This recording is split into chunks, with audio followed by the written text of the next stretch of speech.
Hello. Hello. My name is Brent. I'm the Director of Marketing for Blink. A little bit about Blink. You're going to hear lots about Karen and sort of the entrepreneurial journey that she's been on over the last 20 years at Blink. But we're a UX research and design consultancy, so we work with other firms to help make their products easier to use, more intuitive, accessible to all people. Some of our clients include Amazon, Apple, Microsoft, Facebook, Oculus, and lots of startups too, right? Which is part of why we're here. We are a startup in our own right. We entered a growth stage a couple of years back. When I joined Blink, we were somewhere around 60 or 70 people. We're now 150. San Diego was office number 2. We're now 5 offices: Boston, San Diego, San Francisco, and Seattle. So it's been a really exciting time to be at Blink. And I'm really excited to welcome you all into our space, which has been recently renovated. These are 2 brand new usability labs where we help our clients study how well their products perform and improve them, because there's always room for improvement. I'm going to stop it there and welcome Luis from Startup Grind onto the stage.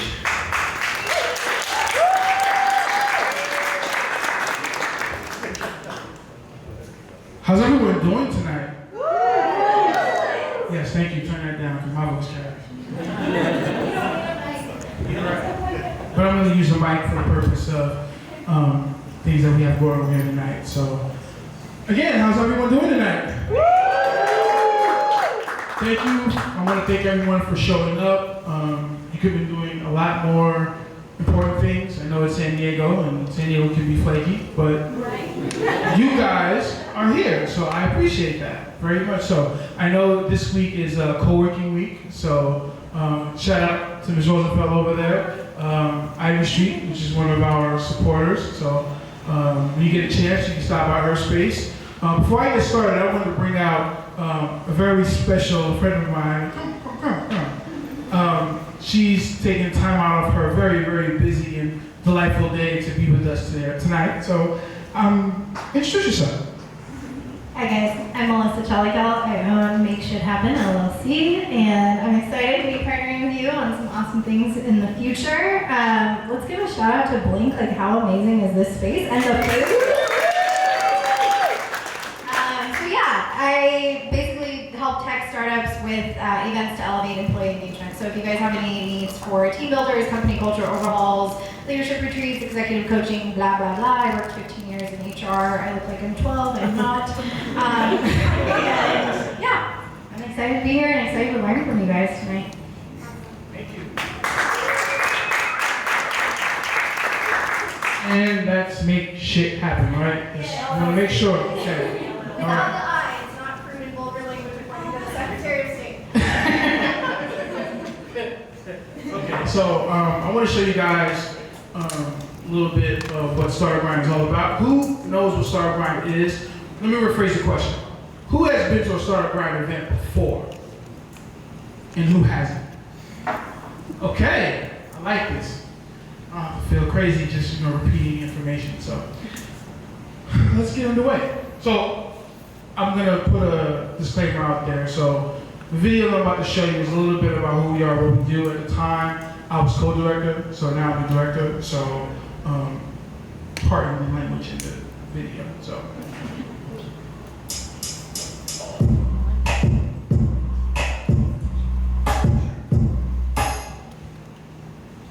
Hi, my name is Luis Martinez, and I'm the co-director of Startup Grind San Diego. And recently, we just relaunched our chapter after a year and a half of hiatus. Our primary focus this time around is going to be on women and minority founders. For those that don't know what Startup Grind is, it's actually a monthly event where we interview entrepreneurs and contributors throughout the local ecosystem on various topics throughout their journeys and what they do, and all the really tough questions that comes with being an entrepreneur or being involved in the startup space. So please follow us on social media on all the handles and come see what we're about. Bye.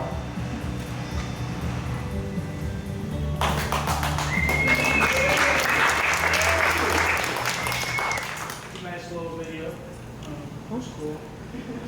So, about us. So basically, Startup Grind is the largely independent community. We have chapters all over the world. So this is not privy to just San Diego. I mean, literally any city that you can think of, there's a Startup Grind chapter. So, like literally, I mean, Djibouti, Cape Town, Dubai, there's chapters all over the world. And so right now, somewhere in the world, you know, there's a Startup Grind event happening every day. So you can go on startupgrind.com and there's all the events all around the world. If you scroll down towards the bottom of the page, you'll see every chapter, at least domestically. And then if you look on the international portion, then it'll show all the international meetups. So, and it was founded in Silicon Valley. So it's not that old actually. So it's founded in 2010. So it's about 10 years roughly. We'll say 10 years. So our values are pretty simple. It's give first, don't take. I want to say that these values are privy to every startup organization. Am I right or wrong? Right? Wow, what happened to the live crowd? You should read it out loud and say that. Okay, we're not going to do that. We're definitely not going to do that. So, make friends, not contacts. I'm very adamant about that. It's about making friends and relationships and not just, hey, buy my shit.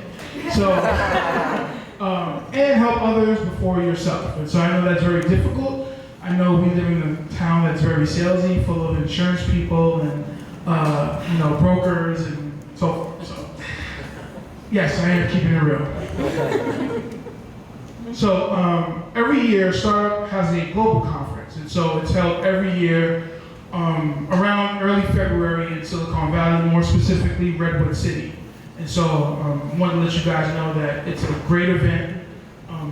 It's 2 days of pure madness. I mean, you'll see a whole bunch of stuff there. I mean, you'll see deals being done in the street, like literally in coffee shops throughout the event. And they have great speakers, venture capitalists, you'll meet everything, meet everybody. And so everyone has a different tag. So to kind of explain it, everyone has like founder, funder, and you're, oh, you fund, oh, okay, like let's have a conversation. So it's a very like crazy environment, and I suggest once go to this conference.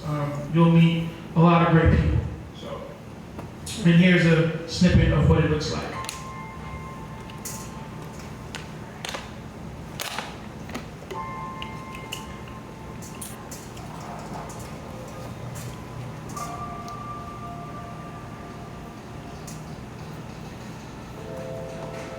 Credit belongs to the man or woman who is actually in the arena.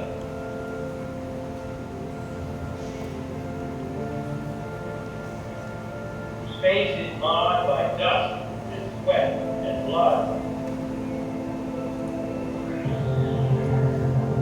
Who knows the great enthusiasm, the great devotion, spends himself in a great cause.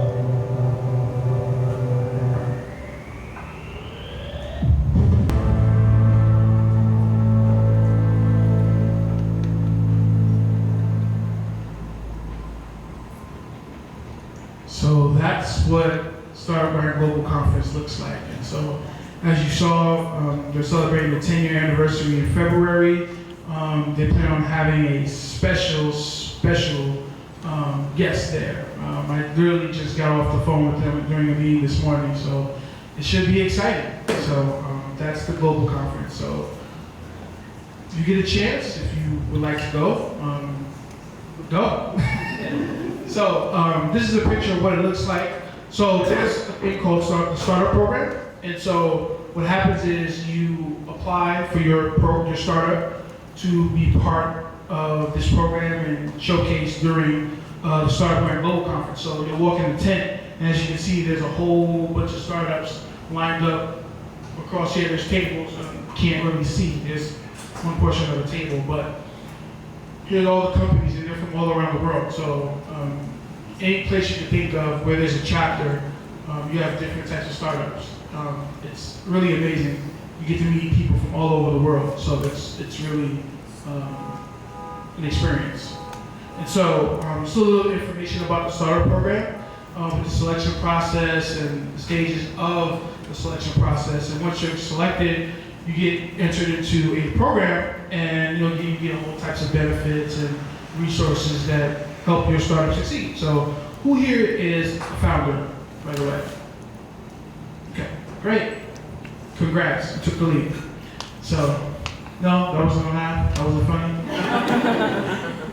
I missed that one. Okay, fine. All right, fine. So, and those are the other benefits as well. We won't get into that. If you have any questions about the conference in general, please feel free to talk to me, and we'll go from there. So, and these are the past speakers from different organizations and companies. As you can see, it's not necessarily a rinky-dink list. So you get a lot of the high rollers, and you get to meet them and talk to them and ask them questions about different types of things. So it's very important that you get that face-to-face interaction with these individuals that are doing great things within the startup space. So, and there's sponsorship opportunities for Startup Grind. For this chapter, we're always looking for partners and sponsorship. What we want to do for you guys is have great venues such as Blink and other places around San Diego where we can showcase, our talent. We all are one community. Whether you're designers, whether you're actual technical folks of, whatever engineering you are, whether it's mechanical, computer, it doesn't matter. We're all one community. So, and it's important that we bring you the content that's great, right? Because you don't want whack content. That's not good. You're sitting here just sweating, and it's summertime, and you could be at the beach doing whatever. So, wow. Just hurry up, right? Just keep going, right? Just go through the slides, right? Okay. Is this the death by PowerPoint part? No? Okay, that was a nervous laugh. I'll keep going. All right, so this is my information. Please contact me if you have any questions. Or I'm here, you can just talk to me. That's better. Make a friend. Yeah, exactly, make a friend. There you go. So, so right now, I want to bring on Mr. Neil Bloom, who has graced us with his presence. So please. Thank you.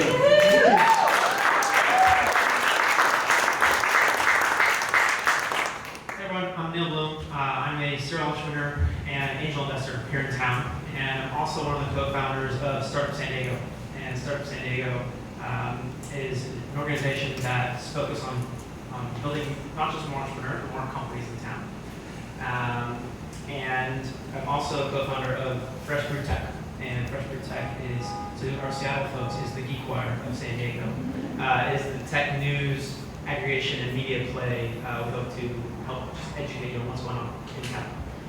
And so we have a blog, we have an email newsletter, and a podcast, which we are recording tonight. We're going to do a live recording of the Talkers and Tech podcast of this tonight.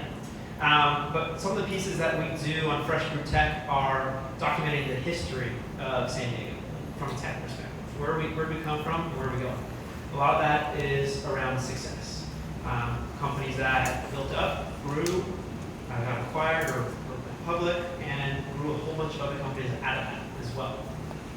And so we do a lot of that in our series called the SD Tech Mafia series, kind of model after the PayPal Mafia. And we've done stories around mp3.com, active.com. We're on part 7 right now of the active.com story, with 2 more to go at least. And the whole goal is to share kind of this common thread of what we've been building and where we're going to keep it. And one piece about that is this place. This place actually has a really cool history from the days of the Hive to digital telepathy to here today with Blink. And along the way, we've thrown a lot of celebrations and parties and had some great talks and meetups here as well, just like tonight. And so year 2 of Startup Week 2014, our opening night party was here. And we actually, first year we didn't even have an opening party. It was 10 events and 200 of us founders saying, hey, let's hang out for a little bit. Year 2, we got a bit serious and said, let's put on talks that not just educate founders, but everyone that works within a startup, because we all need to be growing at that same rocket ship pace. And so it was pretty cool to come back here tonight and have this next generation of a company growing out of Blink. And so we're so happy to have Blink here. Karen, thanks for coming down. But without further ado, we bring on Rachel, also from Fresh Brewed Tech, who will be doing this interview. So thank you, everyone.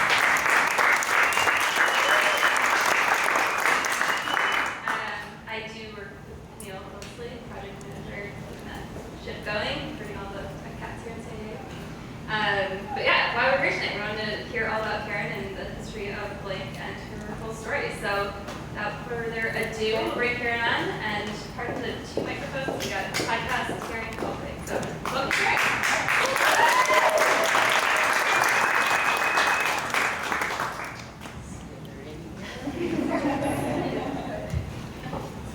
If anyone can't hear at any point, just kind of raise your hand and we'll sort that out. But yeah, welcome. Thanks for joining us. Thank you for having me and for the great intro, Neil. Thank you. So I think first and foremost, I want to hear the history of Blink and your why of starting it. What problem did you see that needed to be solved, and how you went and started this almost like 2 years ago? Sure. So in the year 1999, I moved from Vancouver, BC to Seattle. Similar story to Rachel, I had, although she didn't have a truck, but I had my 77 Toyota pickup and my cat and a few belongings, and we set off to America. And I got a job, I actually had a job before I left. This was in the time when the web was really just starting, so I was working a whole series of jobs, but I'm an art major, so I had studied fine arts in school, and then I moved into more graphic design. And at the time, I got a job designing multimedia CD-ROMs, so educational CD-ROMs, there was training CD-ROMs, those kind of things. And then the internet was just starting to pick up, and so then all of a sudden, that's what I was designing. And what was happening though is how you got from one place to another was becoming a real thing. And at the time, the graphic designers were really the ones doing this because it sort of fell on our plates. And I found that that's the part of the job that I love the most. So in Vancouver at the time, or in Canada in general, you couldn't have this, what was soon to be called information architecture job full-time. And so I knew a friend who had a web development company in Seattle, which was also fairly unusual at the time, and they had full-time information architects. So I got the job, and I faked my way to the job because I'd never done it as a real job, so that's totally doable. I just read the book called Roosevelt's book, the Polar Bear book. I memorized it the night before the interview. I had been reading it, but I really memorized it, and I essentially recited it and got the job. And the fun thing about that is we have a conference now, and he was a keynote at our event last year, and I got to introduce him. And I got to tell the story, and it was totally awesome. Because he was really the beginning of it all for me. So I thanked him. So I came down here and I was working for this company, and what was happening is it was a full-service web development company, and at the time we were working for big software firms largely. And they had strategists, they had visual designers, they had developers, they had QA staff, they had everything to do to make software, but they didn't, this new thing of information architecture was making software better because all of a sudden we were designing instead of just building. And so the whole idea, the Inmates Are Running the Asylum, I don't know if you know that book, it was very popular at the time, the whole idea that software could be much better if it was actually designed rather than just built. So this is what we were doing in this company, and these big software clients were coming, a lot of startups as well. They were coming, they just wanted this information architecture piece because they had all the rest of it. And so me and this small team, there were 3 or 4 of us at the time, were being brought into all the pitches to sell the work. And what was happening is they just wanted to buy our piece and not the whole shebang, but this company was set up, they needed big jobs, so they couldn't sell just this one piece. So bright light went off, and I thought, well, we should just go do this one piece. And I convinced my coworker, who was actually my boss at the time, to jump ship. And that sounds easy, but it took about 8 months to convince him. I had my cat, and he had a wife, and she was pregnant, and they were starting to have a family, so he had a little more to consider than my cat only needed food. So, but anyway, I did, and the deal was once we got one client who would agree to hire us, we would go. And we got it. And iCopyright is the name of that company. And in fact, they came back and hired us about 5 years ago, and they didn't know that people had changed, and they didn't know they were our first client. And our team didn't know that either, and all of a sudden I found out about it. It was this big, elaborate event when they showed up. So we did that, and so that was 8 months after I had come down and started working for this company. And we had met through a client, actually, a project we were co-working on, an ad agency down the street that had a little bit of extra space in their office. And it was right in Post Alley. It was a super cool spot. So they subleased us space for free in exchange for them looking more digital. And so we helped them a little bit with the digital world. We thought we might share clients, we never did, but it gave us a great start. So we had right away a receptionist, we had a conference room, photocopier, bathrooms, fridge, and most importantly, we had a coil binder, which is how we did all our deliverables. So all of our decks and decks of wireframes, which are 200 pages wide and some of them 11 by 17, we coil bound this little thing that you sort of mush the sides, and you have to be very careful because if you mush too hard, it goes flat and doesn't turn.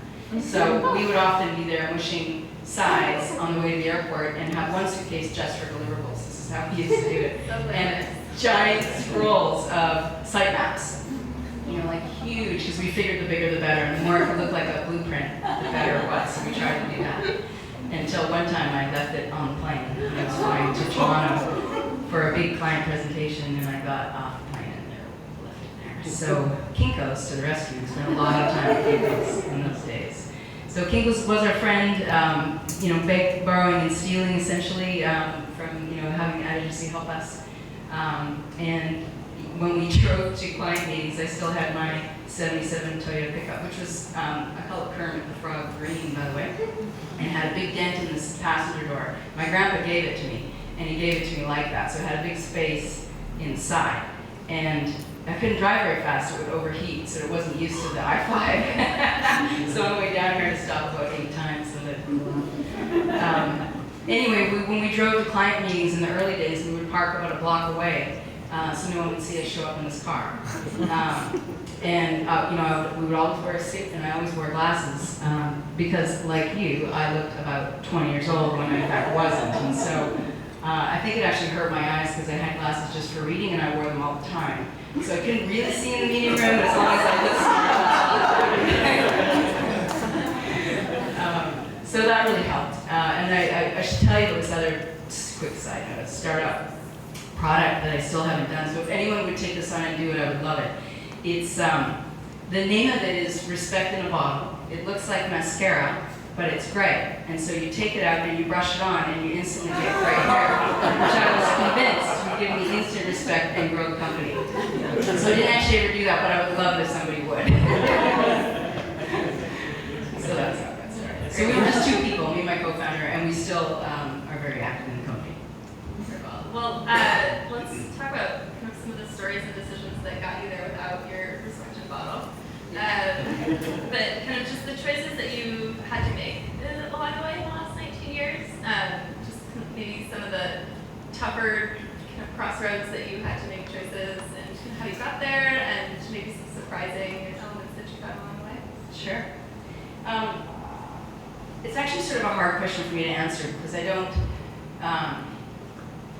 don't recall very many times where there was a choice of an A or a B.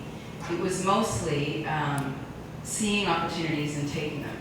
And so I guess the choice would be to do nothing or to grow or build an idea or carry on. I often describe the way I like to walk around or be in the world is by looking up. And so I think there's a way of being, and this is certainly how we've grown the company, is by, you never know what's coming. I had no idea. When we started the company, the only goal was to keep the 2 of us with a job. And if that didn't work out, we would go back to that other company.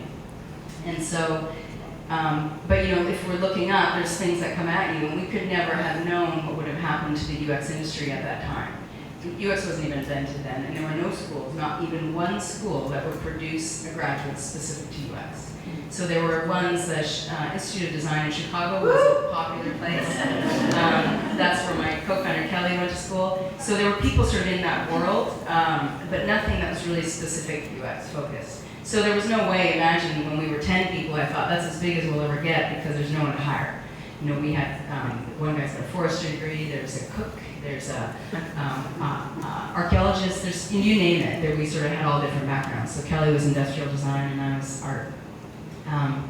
So, you know, I guess the choices along the way are, well, there's a big project, are we gonna hire somebody or are we gonna work all night long? And so, you know, we decided earlier on we had enough work and we needed help and we needed people who had skill sets that they had largely developed on their own to help us meet these client needs. But it was really literally one step in front of the other, and that's, you know, so, and then there's an opportunity, let's take it, an opportunity, let's take it.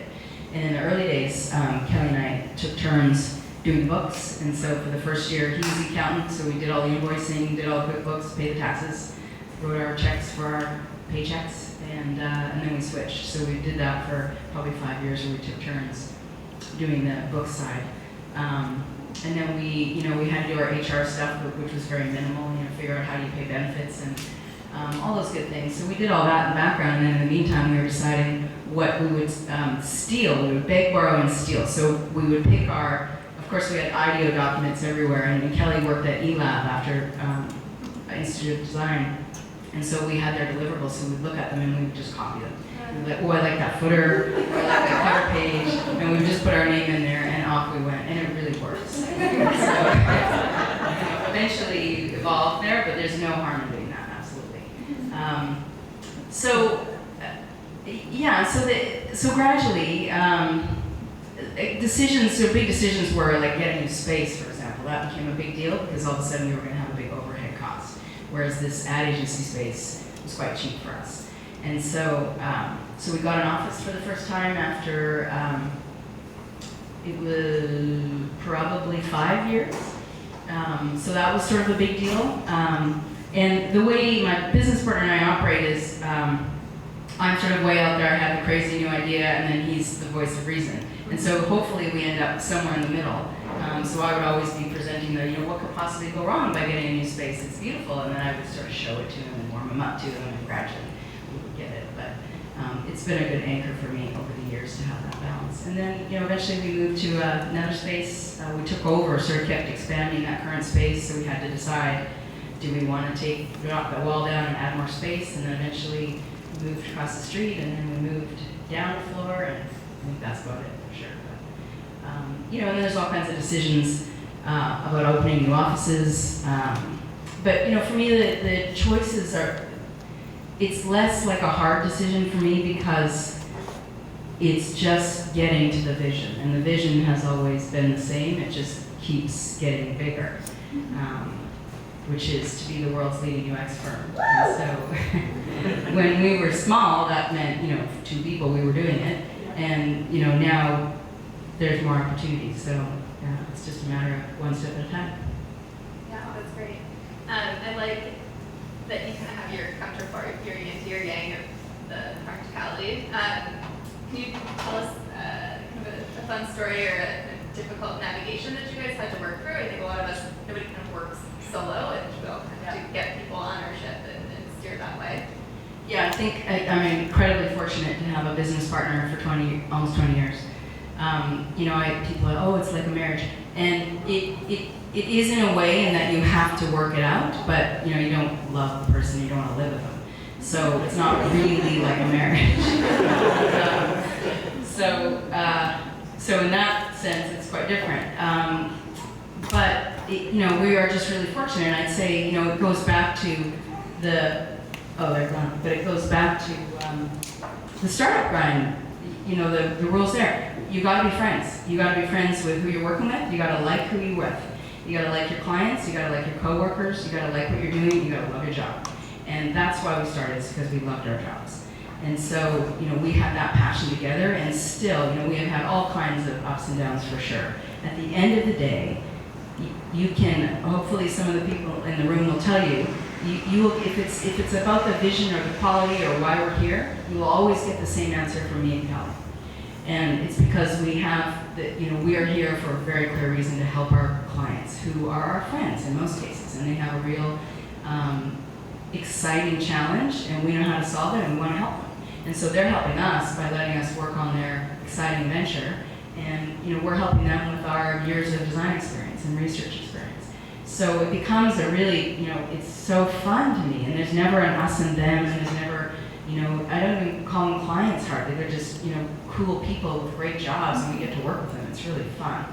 And so Kelly and I really believe that has always been how we operate, and so that at the end of the day lets us get back to the same place if we have very different working styles. And so we can, we know how to deal with it now, but in the earlier days when there was less distinction between our roles, we were both sort of doing everything, it was harder. But now that we have really clear different roles, he focuses on innovation in the company, because we're big enough to allow that to happen. So we've kind of got to have startups within the company of different areas of expertise where we can really have people focused within the whole company. So that's been really fun. I didn't really have a funny story in there, but the only thing that we still say to this day that we said on the first stage is we get out of the pitch of the client and we'd be in the elevator and we'd just look at each other and be like, staters of the obvious, which is, like, have you interviewed your customers? Well, no. Well, that's a good first start. Who's your audience? Well, we, I don't know, like 20 to 80-year-olds. Do you know why they might use your product? Well, no, but it's going to be great. So things like that, we're just sort of stating. But then we come away with this idea of like, well, we're going to do some field research. We're going to talk to them. We're going to find out how they think, what their motivations are, how we might be able to better serve them, or if we design it intuitively, we have to know who they are and understand how they think. So all these things were sort of really exciting and great for our clients and sort of obvious to us. So anyway, we still say that for fun, but in secret mostly. Too funny. I love the idea of not having the A or B choices and just looking at what's ahead of you and moving one foot in front of the other. What's been something that kind of surprised you or felt like it kind of came out of left field, whether it be moving your business forward or UX as a field? Like you said, this is really the thing that you guys got started. Yeah, there's a moment a couple of years ago when I spoke at the for the UW UX graduates, the women who were graduating in UX at UW. There were 5,000 of them. I could hardly believe it. I thought, there'd be 20 when I went there, and I'm like, I'm at the wrong place? Like, what is going on here? And there were, I think they said there was a stat, there was something like 7,000 jobs available. It was outrageous. So that, I never would have predicted that, for sure. From various archaeologists to... I can hardly believe it. Like, when we were 10 people, there was nobody to hire, honestly. And we, in the early days, would consult with lots of colleges and universities and help them develop design programs so that they could produce people that we could hire. And we still do that today, but they were like, whoa, what is this thing? So it's crazy. Yeah. That's fun. Yeah, it is. That's awesome. Yeah, great. Well, I think to build a business, as founders in here would probably like to agree. Also, if you've run a business for 19 years, you kind of, like you said, have to know yourself and know your business partner. And I'm curious if you could speak a little bit about your journey to understanding how you work best, and you spoke a little bit before about what makes you work at your primal every day. That's sort of my favorite topic because I love sort of the cognitive psychology, and it's sort of really, it's why I love UX, is because it's just understanding human behavior. And I love to do that for myself and everyone in the company, and so the blinkers here will tell you that they have to go through cognitive psychology profiling. We call it traits analysis. There's one called the Big Five, which I love. And what it does is it maps your innate wiring from when you were born. And the purpose of it is to help you understand your strengths, so the areas that you're naturally wired for. And the real goal is to prevent burnout at work. And largely people burn out because they're working in an area that they're not wired for, and so they gradually become more and more tired. And so you'll find if you're doing something that's within your natural wiring, it comes easily to you and you get energy from it, so it's giving to you. You can do it all day long. And if you're doing something that is the opposite, you'll find that it's draining, you gotta go home and take a nap. So those are the things that you shouldn't be doing all the time. But the trick is knowing this about yourself. Some are really obvious, like introversion and extroversion, and some are really not, like detail versus big picture, and multitasking, so high focus versus broad focus. So some people have to do just sort of one thing at a time and then switch gears, and which is actually me. And then other people can easily shift between many things at once, and they can handle that. So, and the important thing there is to know about yourself, to structure your own workday. So for me, I'm very big picture and I don't like detail. I can do it, I have to for my job, but I can't do it for very long, and I'm very careful about when I do it. So now I after knowing that, I'm like, why do I hate email? Why does it just suck the life out of me? I thought it was like that for everybody, but it's really not. It's just me and many other people. But so what I do now is I may not crack my email until the end of the day. Because if my job is to be operating in the big picture and working on the vision and sort of bringing everybody there, it's really important that I don't get drained in a detail which just sends me down a rabbit hole, and it's really hard to get back out. So I try to manage that really carefully, and if I'm writing or if I've got to read a document, I really carefully plan when I do that. I don't do it first thing in the morning.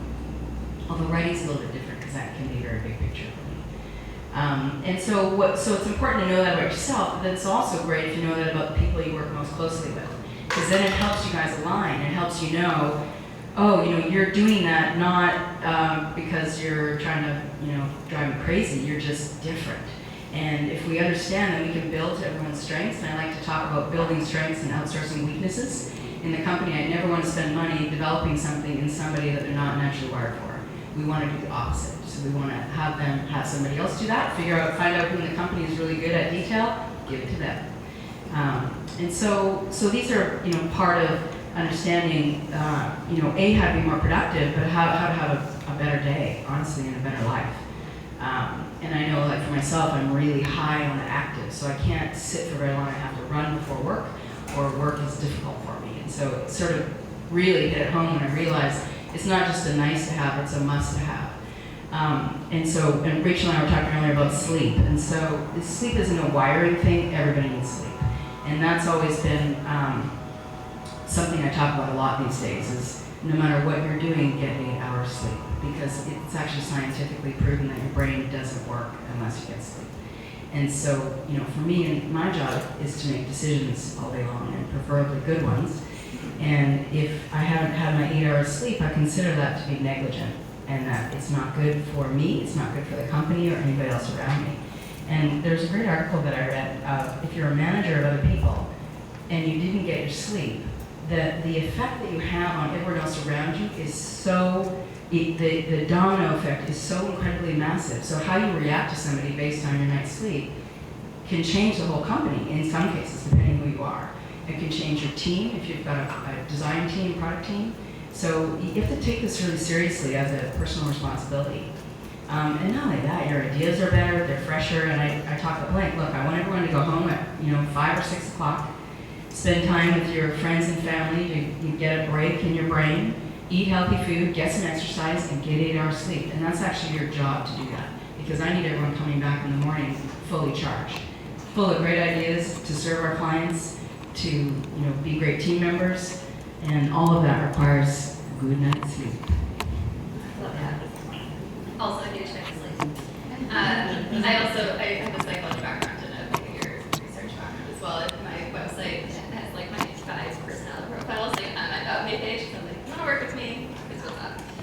But it is helpful to have those constructs to get to understand people. And I'm wondering how you use that system that you've built and the Big Five, and how you've taken that and created this what sounds like a company culture action plan, and how that's helped all of you guys to scale and grow as quickly as you guys have recently. So how it helps us is it helps teams work better together, and it helps managers manage better, and so that helps retention. Ultimately, if we know people better, we can help them grow in ways that are appropriate for their well-being. We also use it in some interview processes for really high-level positions that are very specific. So, for example, business development. Having that, there's different types of business development, and one of them is well known as a hunter. So this is the knocking on doors. There's a very specific kind of profile that shows you that kind of person. And so we would actually write a job description around it, and we would interview around it, and we would have them take the survey. And it's very clear, and it's not. It sounds like it could go very wrong, but I've never seen it go wrong. It's so dead on, and we share it with them, and we help them grow from it as well. So that's certainly helped. As far as expanding, I mean, it's really more in the employee satisfaction, and then as a result, we end up delivering, better, high-quality work for our clients. And it also helps us understand our clients' behaviors, because if we sort of know this framework, then we can say, that's why they're probably doing that. And then you also take that and you add the other lens, which is, our clients are generally under a lot of pressure. They are either in a startup where their product that we're working on is the whole company, or they're running a new division in a big company. Take Amazon, for example, lots of startups happening in there. And our clients are coming to us, and the work that they're doing with us is usually strategic and a big deal, or they wouldn't bother hiring us. And so their jobs are often on the line. If this goes well, they may get a promotion, and they often do. And if it doesn't go well, they could get fired, or the company could go under. So that kind of pressure is real, and so we always talk about this with our teams too, is that, hey, be empathetic to your clients and understand, who's the dragon breathing down their neck, and maybe that's causing them to act crazy one day, and it's a real deal. And so that helps as well, for sure. I didn't really get to the costs.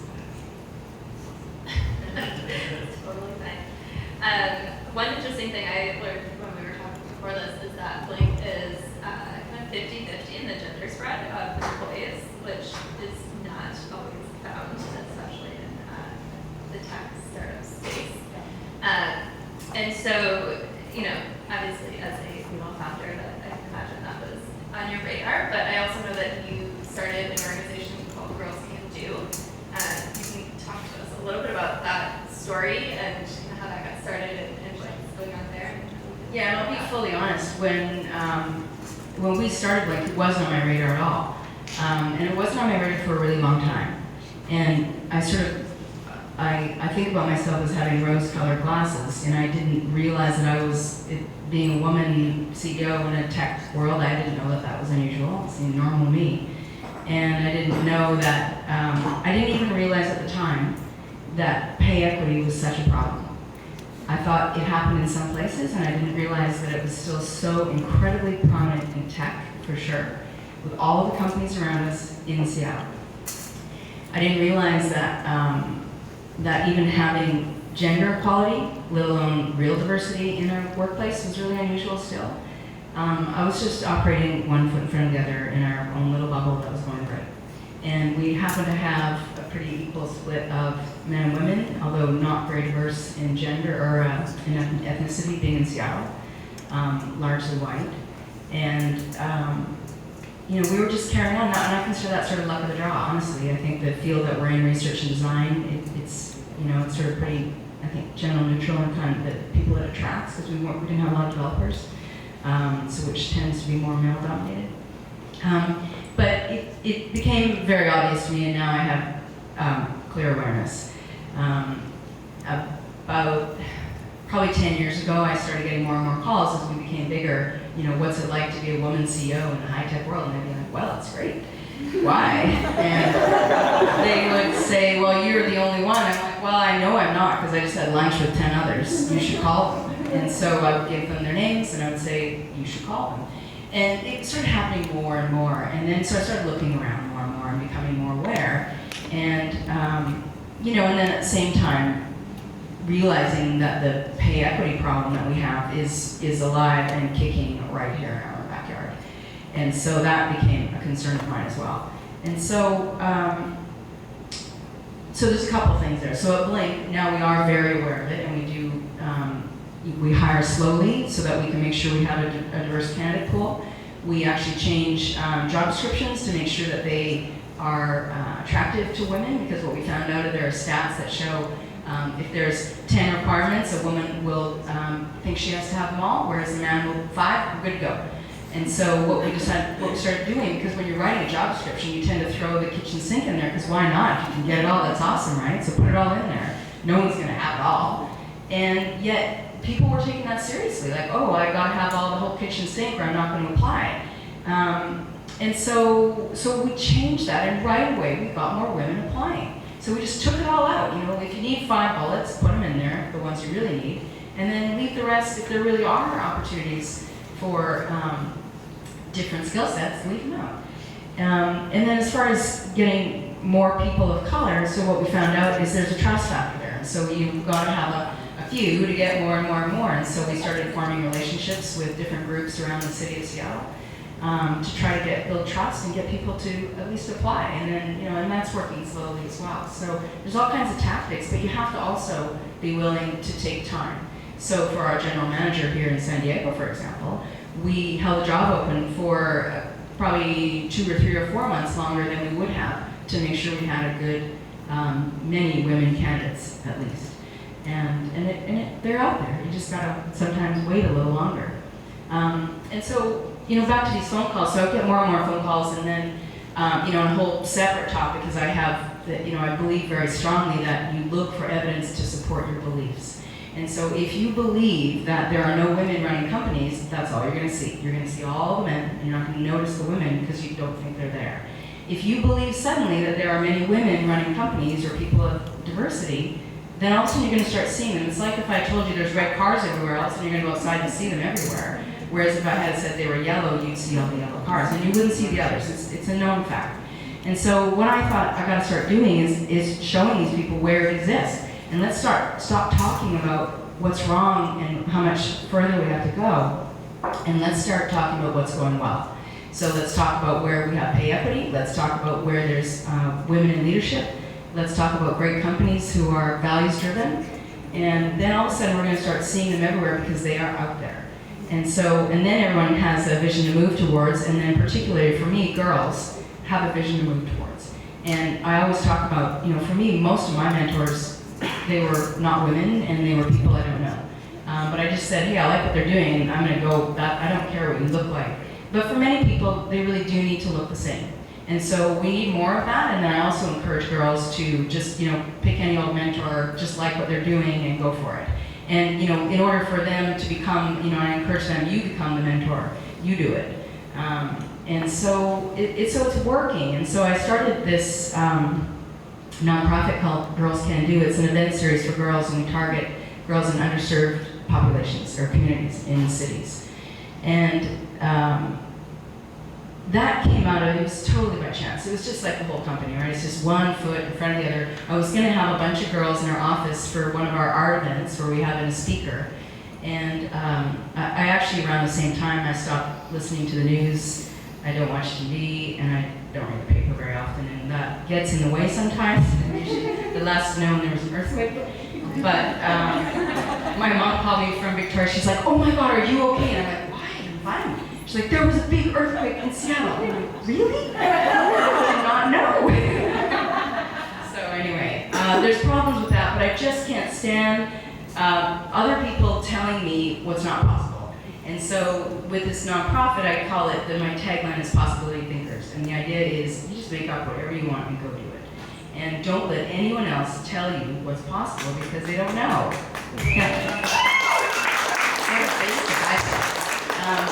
And so what I started, and it all got started with this article. I'm a big skier. I have a friend who's she's in all the movies. She's amazing.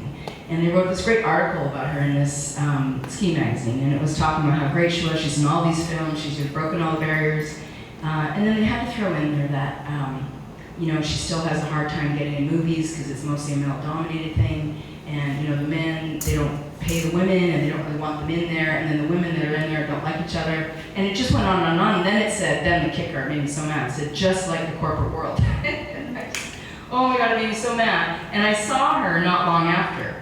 And I said, what was with that? Because the whole article was lovely except for this one paragraph. And she had no idea. She didn't talk about that. They just stuck it in there. And in fact, her husband is in the movies. Her best friend, who's a woman, made her own movie. The girls are all best friends. They travel around the world educating girls, and the guys are super supportive. So she doesn't know where that came from, and it's not at all true. And so I said, oh my God, would you be willing to come and just share the real story with girls so they know that it's cool to be a professional athlete and you do get paid and it is really fun? And she said, and I thought, she's very busy traveling around the world. She'd be like, well, I'm too busy, I can't really do that. And she said, oh, sure, that'd be great. And I said, oh, okay. So then I had to go to work, and she said, how about May? I'll be back from, Australia or something like that, New Zealand, where she was in New Zealand. And so the idea is that we'd have in our office in Blake, which at the time was probably about this size, and I would fill it with girls for one of our speaker events, and she'd come, and I thought, that'd be super fun. And then all of a sudden I thought, oh, she's quite famous, she's gonna probably fill the place, so maybe I just this one-time thing, rent a hall. And then I thought, well, if I'm gonna do that, then maybe I'll get 2 speakers, and they'll be totally different, and then we'll invite lots of girls. So before I knew it, in 4 months, I had concocted this thing that was 2,000 girls at the Seattle Symphony Hall with 10 speakers. And it was outrageous. And I talk a lot about the idea of you just have to ask. And most people shockingly say yes. It's very weird. Just like you just wouldn't expect it. And so I found all these speakers that I thought were really cool that nobody knew anything about. And that girls should know about these women because they're doing cool things and they have really different cool jobs. Most important though with all of them is they have a story of massive failure at one point or another. And I asked them to talk about the failure, to talk about the hard times, and to talk about how they got there. And I wanted, because we were, I really wanted to target girls who didn't get exposure to this kind of thing on a regular basis. So the event was free. We went out and we got all kinds of ride-sharing options and tried to bring in girls. And in the later events, this became the main focus. But in the first one, it was a little bit willy-nilly. But and the idea was that they would show that success is not handed on a silver platter, rarely ever, and that you get knocked down, and that's what makes you stronger. Because every time you get back up, you've learned, and you can do more, and you can take more, and you're stronger. And so and I had probably half an hour conversation twice with most of these speakers. And these people who I literally just called, like the head of legal for Starbucks, who was this beautiful black woman. I thought, she's cool. And so I called, and I heard she had a story where she got kicked out of law school. And so I called her, and she's like, oh, sure, that'd be great. And so, and it was on a Saturday, and she just came, for the whole day. And all of these women, Edgar Martinez, he's our famous baseball player in Seattle. His wife has a great story. And I called her up, and she said, yeah, sure. It was so crazy. So all of these women, I just didn't know if they would show up. I said to them, look, here's what I want you to talk about, and hopefully it'll go well. They all had slides, and so we had no AV check. They showed up. They all came on time. I had met 2 of them of the 10. They showed up on time. They all had beautiful decks and amazing stories, and everyone was crying by the end. And so and meanwhile I had built a website, invited all these people, and this was in the night because I still was running blank. And so I did all that, and then I thought, great, there we go, that's done. And that was it, I was done. This is the one event that I was putting on. And then they all kind of ganged up on me. If you talk about surprises, that things you didn't expect to have happen, they literally ganged up. They're like, where are we going next? That was amazing. And what I didn't know, I had no idea that these women were looking for opportunities to mentor girls. Because they had these great stories, they wanted to share and they wanted to encourage girls, and they had no venue for it. So this was an amazing outlet for them. And we had the video recordings up on the website, and so it could kind of live on, and they could share their story socially and social media as well. So I said, no way, I'm going to bed, and that's it. Yeah, I needed my sleep. So I absolutely broke my rule at that point, and did not get much sleep. So anyway, long story short, it was too much of a good thing to stop, and the snowball, or I call it the snowflake of an idea, turned into a snowball, and then before you know it, it's rolling down the hill and there's no way to stop it. So it's actually on hold right now because I need funding. Hard to believe such a great idea would be hard to get money for, but it is. So I even ended up, so the most fun of that whole thing was, in this first event, I thought, wow, Hillary Clinton was Secretary of State at the time, and I thought, wow, she'd be a great speaker. Because at this point, nothing was going on. Like I had an astronaut, I had all these people. NASA's a big client of ours, and I called our client. I'm like, hey, do you have anyone for me? And I thought, no. Oh yeah, try these 3 people. Tell them I told you to call. And so within half an hour, I had this woman who trains astronauts how to walk in space. Christy, she's like, oh yeah, I'll do it. Girls rock. And she flew out from DC like on her own dime, and she showed up. It was so weird. And so anyway, so then I thought, well, great, I'm gonna get nothing can stop me. I'm gonna get Hillary to come. And so she didn't come. However, I did talk to her senior advisor twice, and she was thinking about it. She almost came, but then something else came up.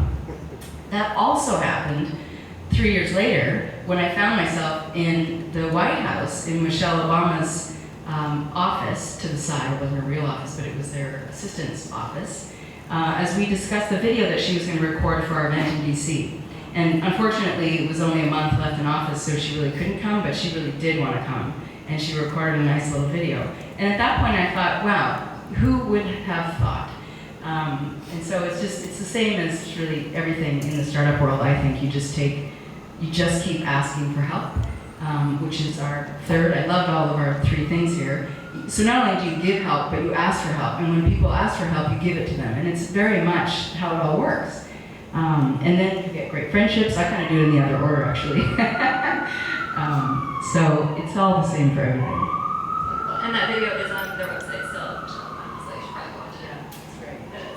And actually, I was asked recently to share nugget of advice for young girls in some conference like that as well. And my advice was, you don't get what you don't ask for. And it's something I've lived the last couple of years, and it's remarkable what people will say yes to and what doors open when you just say, here's where I want to go. Right. Who can help me get there? And there's another one like that. If you don't get the answer that you want, and not when you're asking for help, but if something's in your way, you just walk around it. Rather than, you don't have to break down any barriers, forget the ceiling, all that stuff, just walk around it. It's way easier. Great. Well, thank you so much for sharing all that. I want to make sure we have time for questions from the audience. So thank you. And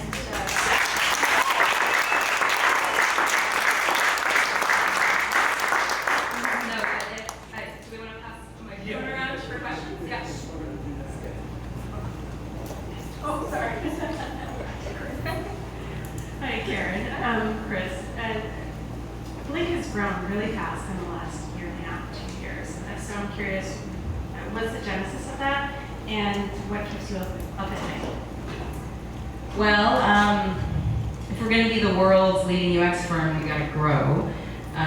But really, it's for me, I love the idea of reaching our potential. And the trouble is the industry just keeps getting bigger and bigger and bigger, so our potential needs to be bigger and bigger to go with it is kind of part of it.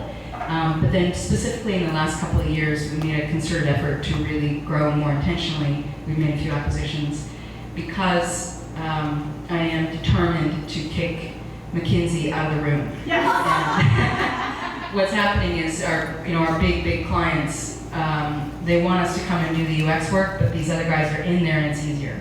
And unless we can handle the amount of volume to make it really worthwhile to open a vendor headcount or a vendor company count, they can't make it happen.